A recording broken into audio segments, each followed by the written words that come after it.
raise your hand if you have used nuts in the kitchen, like beyond putting them in cookies or cakes. Have you ever tried soaking nuts in water and then using those soaked nuts to make a dip or maybe a dressing? Last Christmas, I went to my brother and sister-in-law's house and they introduced me to bitchin sauce. I don't know if you've ever had bitchin sauce, but it is made in San Diego, California.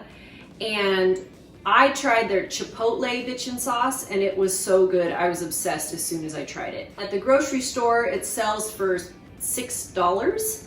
And I thought, gosh, I bet I could make my own, because I looked at the ingredients and I had everything in my kitchen already. So I went online and sure enough, I found recipes for knockoffs or copycats of this dip. So I have been experimenting with it and I've come up with my own dip, and I think I've got a pretty good, it's my cat. I think I have a pretty good recipe now, and I'm gonna show it to you guys, and it's super easy and it's great with veggies. Cricket, come here. Come here. You wanna say hi? Come here. Come on. This is Cricket. Oh, cutie. She's been hanging out inside today because it's really hot, and she wants to go outside. So I'll be right back. I'm gonna put her out. So where was I? Anyway, I'm gonna give you the recipe for this dip. It's really easy. It goes great with veggies or crackers. It goes good on sandwiches. You could water it down a little bit and use it more as a dressing on a salad if you wanted to. So I took it to a friend's house and they thought it was hummus, but there's no beans or anything in it. Okay, let's get to it. Use 1 cup of raw almonds with or without the skin. The skin on will lead to a thicker texture but will have more fiber. Place them in a glass container. Cover them with filtered or distilled water. Add 1 teaspoon of sea salt. Cover and let them soak for 6 to 8 hours on your counter. Here are the nuts after soaking. You can get crazy and pinch the skins off if you want. It leads to a creamier texture but is more work. I often like to buy raw almonds that are already skinless. Did you know that soaking the nuts breaks down the outer skin for easier digestion? Strain and rinse them, and then they're ready to use.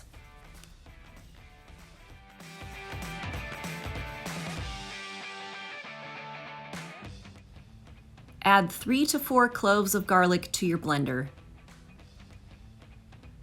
Add the soaked almonds.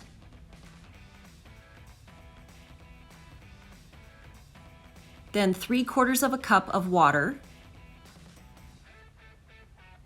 And 1/4 cup of oil. I used olive oil. Add 2 tablespoons of fresh squeezed lemon juice.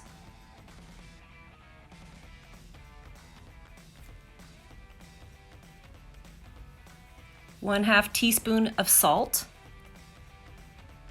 ½ teaspoon of garlic powder. And ½ teaspoon of ground cumin.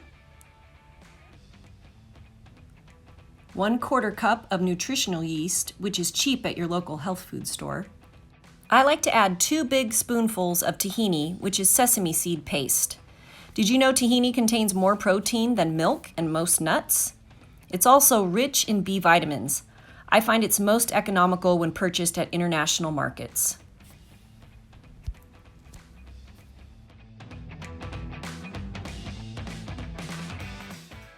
Blend everything in your blender until smooth and creamy, which will take a few minutes.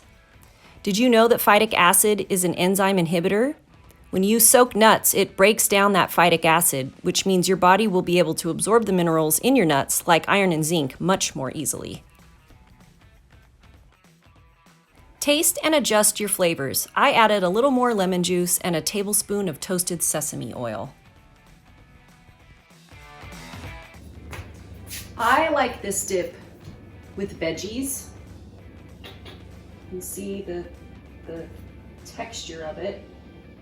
It's creamy and has a lot of flavor. I think you could really mix it up. You could add fresh herbs. You could add chipotle peppers or chili pepper powder. Really, you could do a lot of different things with this. But if you want to know more about soaking seeds and nuts and grains, this book, Nourishing Traditions, is really good. I've gotten a lot out of reading this book, a whole section on fats. Anyway, it's called Nourishing Traditions. Check it out if you want to learn more about soaking grains, nuts, seeds, things like that. Okay, until next time.